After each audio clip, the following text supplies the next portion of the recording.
জাহান্নামের সবচেয়ে হালকা আযাব হলো আগুনের জুতা পরিয়ে দেওয়া, যার তাপে মাথার মগজ ভাতের হাড়ির মতো টকবক করে ফুটতে থাকবে।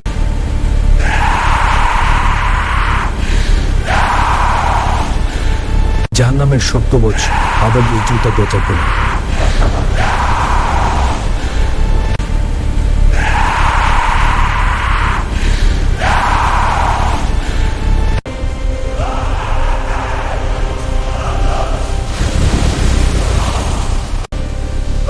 জাহান্নামের সঙ্গে যাও সৈন্য।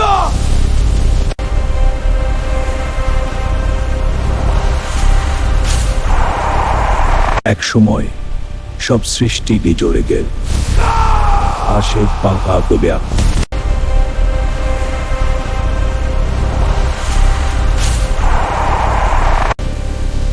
জাহান্নামের সঙ্গে যাও সৈন্য। এই আগুন কখনো থামে না।